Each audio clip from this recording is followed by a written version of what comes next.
Programme mother group की तरफ से organise किया गया था गोरखा भवन नई दिल्ली में, और इन्होंने कुछ लोगों को पुरस्कार मदर ग्रुप की तरफ से दिए गए। मदर ग्रुप्स वेलफेयर सोसाइटी नई दिल्ली, इसमें 3 लोगों को अवार्ड ट्रॉफी वगैरह देके उनको सम्मानित किया। लागि एउटा आशीर्वाद हो यो। हामीले देख्छौं पैसा, तर यो यसमा चाहिँ ठुलो रहस्य गुमेको छ। यो चाहिँ नानीहरूको ठुलो आशीर्वाद हो र सरलाई साथसाथै हाम्रो सरै हो है। हामीले नै इज्जत दिनु पर्यो र नानीहरूलाई अरूले इज्जत दिन्छ। पहिला इज्जत चाहिँ हामीबाट हुनु पर्यो र हामी आर्यन सरलाई पनि हामी आशीर्वाद प्रार्थनाको सहित अझै नानी अगाडि बढोस् भनी हामी सबै गोर्खा मदर्स वेलफेयर सोसाइटी आमाहरूको तर्फबाट नानीलाई धेरै धेरै आशीर्वाद। पहिला फर्स्टमा चाहिँ म यो हनुमान मन्दिरको त्यहाँ सिकाउँथेँ फुटबल सानो नानीहरूलाई, जो बेसी गरेर सिक्नु सक्दैन त्यस्तो नानीहरू गराउँथेँ। त्यहाँदेखि चाहिँ चालपाइरी नेपालीहरू पनि त्यहाँ बस्न पुरा बस्दैछ हुन्छ। त्यहाँदेखि मैले त्यही बोलाउनु स्टार्ट गरेँ नानीहरूलाई सानोबडे ग्राउन्डमा त्यहीँनिर सिकाएर 2 साल सिकाएर त्यहाँदेखि चाहिँ सबैले इम्प्रुभमेन्ट देखेर ठुलो ग्राउन्डमा गराउँदैछ। सबैले रिवाउन्ड छ, अरू सबैजना कति 15-20 जना नेपाली नानीहरू छ हाम्रो, जो दिल्लीको यताउतातिर खेल्छ, ठुल्ठुलो लिगहरूतिर खेल्छ, बाहिरतिर खेल्नु भएको छ। अन्त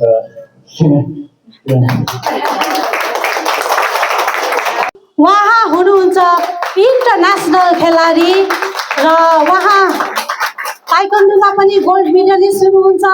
साथसाथै भर्खरै मात्र उहाँले ताइवानबाट उहाँले इन्डियालाई रिप्रेजेन्ट गरेर आउनुभएको र इन्डियालाई चाहिँ एकदमै उहाँले फर्स्टमा इन्डियालाई गराउनु भएर उहाँ रनिङ र साइक्लिङमा उहाँले इन्डियालाई जितेर आउनु भएको छ। हामी बिच यस्तो यस्तो नानीहरू हुनुहुन्छ। हजुरहरूको आशीर्वाद र तालीको एकदमै जरुरी छ।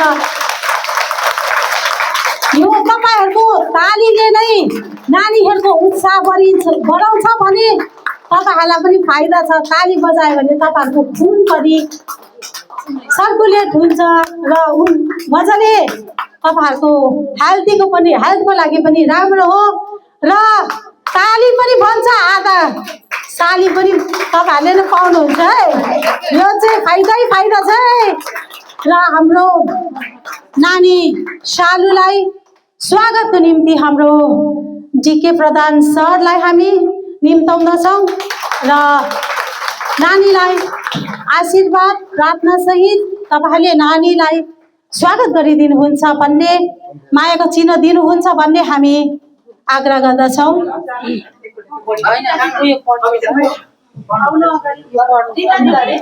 अब हाम्रो कविताज्यूले नानीलाई सर्टिफिकेट पढेर सुनाउनु हुनेछ।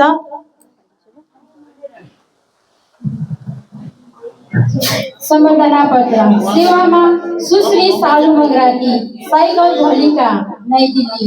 महोदय, पश्चिम बंगालको कालिम्पोङ स्थानीय ठिकाना भई हाल नयाँ दिल्ली बस्दै आएको दम्पति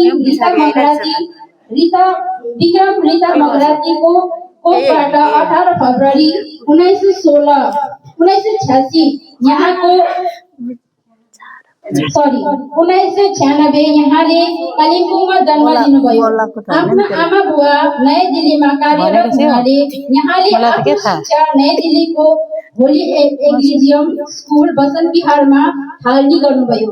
त्यसपछि 12औं कक्षा पढेपछि एयर होस्टेसको प्रशिक्षण लिनुभयो। उक्त प्रशिक्षण सिध्याई इन्डिगो एयरलाइन्समा काम गर्नु लाग्नुभयो। यसरी यहाँले काम गर्दै आफ्नो शिक्षालाई अगाडि बढाउनु भयो। यो सँगै दौड र साइक्लिङमा धेरै रुचि भएको कारण जिल्ला, राज्य, राष्ट्रिय अन्तर्स्तरमा दौड र साइक्लिङ प्रतियोगितामा सहभागी हुँदै अन्तर्राष्ट्रिय स्तरमा पुग्नुभयो। यस क्रममा 23 नोभेम्बर 2025 को दिन थाइल्यान्डको लागुना फुटेज दुथालोनमा 18 किलोमिटर दौड अनि 50 किलोमिटर साइक्लिङ 4 घण्टा 30 मिनेटमा पूर्ण गर्नुभएको थियो। यस उपलब्धि यस्ता उपलब्धिहरूको कदर गर्दै गोर्खा मदर्स वेलफेयर सोसाइटीले यो सम्बर्धना पत्रद्वारा सम्मान गर्दछौँ। अत्यन्त यहाँलाई सुस्वास्थ्य रही भविष्यमा अझ प्रगति गर्दै जाने शुभकामना व्यक्त गर्दै यो सम्बर्धना पत्र सम्मान गर्दछौँ। Gorkha mothers welfare society. धन्यवाद। यहाँ राखिदिन्छु।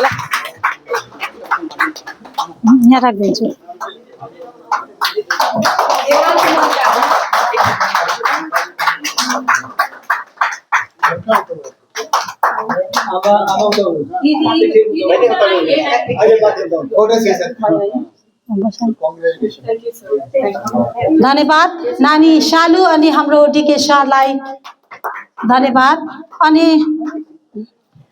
हेलो म नमस्ते, म बिचमा बोलिदिएँ है। मलाई अलिकति एउटा खेल थियो ताइक्वान्डो, जहाँनिर गोल्ड मेडल सिक्योर गरेको थियो इन्डियाको लागि। Thank you. त्यो दिनपछि 23 नोभेम्बर 2025 को खेल थियो जहाँनिर मैले इन्डियालाई रिप्रेजेन्ट गर्नु सकेँ। अनि यो खेलमा चाहिँ सबभन्दा कम्ती चाहिँ इन्डियनहरू नै थियो, 4 जना। त्यसमा केटी म एक्लै। सबभन्दा गर्वको कुरा चाहिँ मलाई के लाग्छ आफूमा कि म गोर्खेको छोरी हो। यो मलाई फिल त्यति बेला भयो खेलमा, किनभने 4 किलोमिटर रन 20 मिनटमा गरिसकेर तपाईँ 50 किलोमिटर साइक्लिङ सेगमेन्ट थियो, जहाँनिर 30 किलोमिटर पछि मेरो एक्सिडेन्ट भयो गेमको बिचमा। किनभने त्यो फुकेट थाइल्यान्डको बाटो हाम्रो दार्जिलिङ हिल सिक्किम हिलहरू जस्तै हो, अप हिल डाउन हिल, निकै डेन्जरस थियो। तपाईँ साइकल कुदाउनु सक्दैन, उकालो चढ्दाखेरि सबैजना ठेल्नु पर्थ्यो साइकललाई। मुनि उत्रिँदाखेरि छेउमा साह्रै राम्रो बीच थियो। म चाहिँ सोच्दै थिएँ मेरो बहिनी र मम्मीलाई चाहिँ म यो गेम सकेर म लान्छु। लेफ्ट टर्न चाहिँ डाउन स्लोप थियो, अझै मैले ध्यान दिइनँ। मेरो साइकल डिसब्यालेन्स भएर म फुल स्पिडमा लडेँ। मेरो घुँडा र मेरो एल्बो खुनै खुन निस्किनु थाल्यो। तर म आफै उठेँ, हाँसी हाँसी हेलमेट ठिक गरेँ। अनि मलाई 4 खेप सोध्यो त्यहाँ थाइल्यान्डको मान्छेले कन्टिन्यू गर्ने भनेर। मैले कन्टिन्यू त गर्छु म। हाम्रो बिब नम्बर हुन्छ बेल्टमा, अन्त बिब नम्बरको ठिक यता राइट र लेफ्टमा चाहिँ फ्ल्याग हुन्छ, इन्डियन फ्ल्याग। मेरो दिमागमा आयो, लास्ट टाइम त्यसले सोध्यो, मैले रिसले भने म गर्छु भनेर। I'll do it. Just banded me and I'll do it. म लड्दाखेरि यताउताको जो आन्टीहरू फिमेलहरू थियो, मलाई लाग्यो तिनीहरू चिच्चाको हिसाबले उनीहरूलाई बेसी दुख्यो जस्तो लाग्यो मलाई लडेको देखेर। त्यहाँदेखि छिटो ब्यान्डेड गर्यो। फेरि साइकल चलाउनु हुँदाखेरि साइकलको चेन भत्क्यो। साइकलको चेन बनाउनु थाल्यो। त्यहाँदेखि फेरि साइकल स्टार्ट गर्दाखेरि सबैले एप्रिसिएट गर्यो। यति टाढो म आएको छु, मेडल नलिई त म खाली हात जाँदिनँ। त्यहाँदेखि 20 किलोमिटर साइकल अझै कुदाइसकेर ब्यान्डेडहरूसँग, त्यहाँदेखि 12 किलोमिटर रन त्यही हात र खुट्टा ब्यान्डेडमा मलाई अलिक साह्रो पर्यो। तर मलाई थाहा थियो कि अहिलेको पेन हो, म मर्दिनँ यो दुखेकोमा। मैले यसरी नै कन्टिन्यू गरेँ। यो थियो जहाँनिर मलाई फिल भयो कि केही पनि इम्पोसिबल छैन। Nothing is impossible. If I can do it, anybody can do it.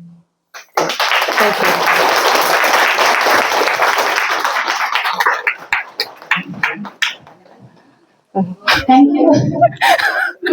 Thank you हाम्रो सालु छोरीलाई। हेर्नुहोस् है, केही पनि इम्पोसिबल छैन। We can do it! हामी बिच हाम्रो नानीलाई सर हेर्नुहोस् है, हाम्रो हृदयको टुक्रालाई नै हामीले भुलिन्छ भनेको चाहिँ यही हो। हामी बिच हाम्रो यहाँ अमृता बहिनीको छोरा पनि ताइक्वान्डोमा जितेर आएको, तर हामीले नानीलाई कसैले पनि आज हामीले मलाई थाहा थियो तर नामहरू छ होला भनेर मैले उयो गरिनँ, तर हाम्रो नानी पनि ताइक्वान्डोको हो र नानीलाई पनि हामी आगे लेख्छ। नानीलाई पनि हामी धेरै आशीर्वाद दिने गोर्खा मधेस ग्रुपको आमाहरूबाट धेरै आशीर्वाद दिँदछौँ। मायाको चिलो चाहिँ हामी बादमा दिनेछौँ।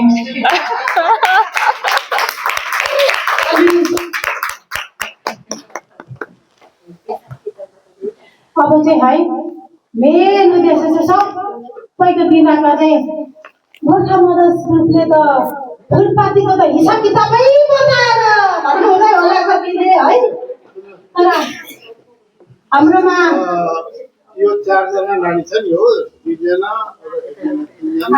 अर्को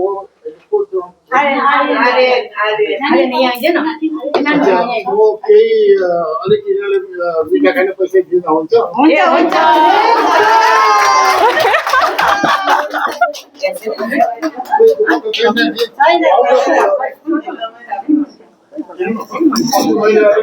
लु बन्न मिठाई खाने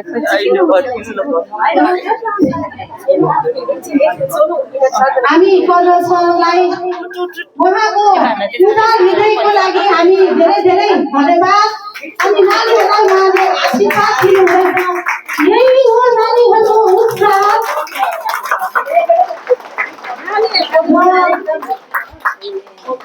धेरै धेरै Thank you. सरलाई हामीले आएर त अघि बोलाउनु पर्ने रहेछ। अनि हामी अनमोल शङ्कर हाम्रो नानी मृगम लामालाई अझै अगाडि बढ्नुहोस् तपाईँहरू। दिल्ली गोर्खा मधेस रेडियो सोसाइटीको तर्फबाट हामी धेरै धेरै आशीर्वाद चढाउँदछौँ। बस्नुहोस् होला है।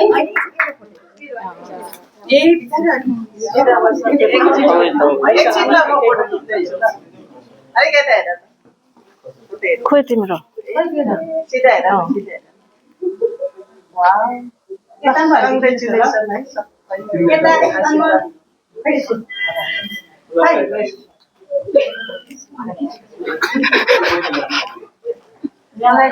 खाता कहाँ गयो?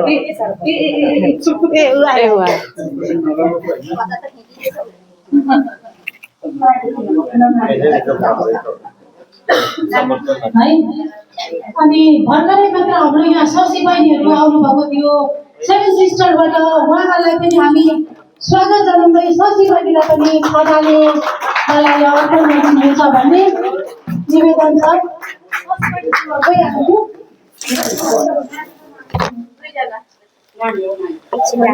अनि अब हामी हिसाब किताबतर्फ जाँदैछौँ है। हजुरहरूले फुलपातीमा हामीलाई धेरै धेरै तपाईँ नै हाम्रै लागि नै हो।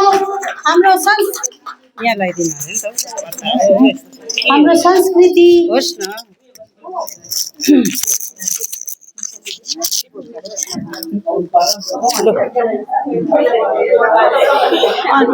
यो पछि ल।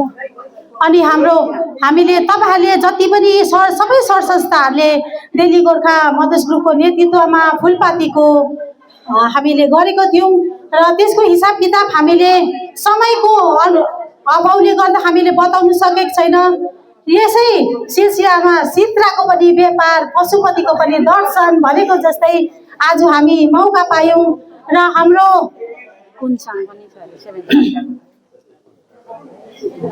अनि यहाँ 7 सिस्टरबाट हाम्रो कुन्छन नानी हुनुहुन्छ अरे, उहाँलाई पनि खदा अर्पण गर्दछौँ। बिर्से नि हौ के भन्दै। त्यसै मौकामा हामीले फुलपातीको हिसाब किताबको लागि पनि हामीले आज बताउँदैछौँ।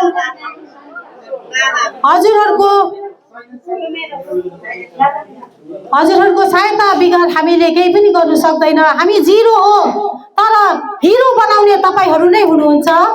र आज हाम्रो सुषमा गोमज्यूले उहाँले फुलपातीको प्रेसिडेन्ट हुनुहुन्थ्यो, फुलपातीको भाग लिनु भएको थियो र उहाँले हिसाब किताब बताउनु हुनेछ। मधेस ग्रुपको चाहिँ उहाँ भाइस प्रेसिडेन्ट हुनुहुन्छ। नमस्ते सबैजनालाई है, सिधा सिधा हिसाब बताइदिइहाल्छु। सबै है हामीले त्यो उसमा दिनु पाएनौँ हिसाब, किनभने दसैँ, दिवाली, क्रिसमस, न्यु इयरले गर्दाखेरि है अब भनेको बेलामा दिनु पाइनौँ, त्यसको लागि सरी। र हाम्रो पर्ची मेरो अर्को फोन तेरोमा छ है। 65,000 जो हामीले पर्ची छापेको थियो। अन्त हर संस्थाहरूले हामीलाई सहयोग पुर्याउनु भएको थियो 44,000। अन्त हाम्रो खर्च भएको थियो त्यो 84,000 हुन्छ। सबैजनालाई धन्यवाद है, यति नै थियो हाम्रो हिसाब चाहिँ। हाम्रो बेसी भएको छ है। सबैले हिसाब किताब सुन्नुभयो होला। तपाईँहरूले भनिदिनुहोस् है, मधेस ग्रुपले हिसाब किताबै दिएको छैन भने आज चाहिँ हिसाब किताब पक्का पक्की भयो भनेर भनिदिनुहोस् है। अनि हाम्रो यहाँ निशा लामा बहिनीले 2 शब्द राखिदिनुहुन्छ भन्ने बहिनीलाई मञ्चमा बोलाउँदछु। बहिनीकोबाट 2 शब्द।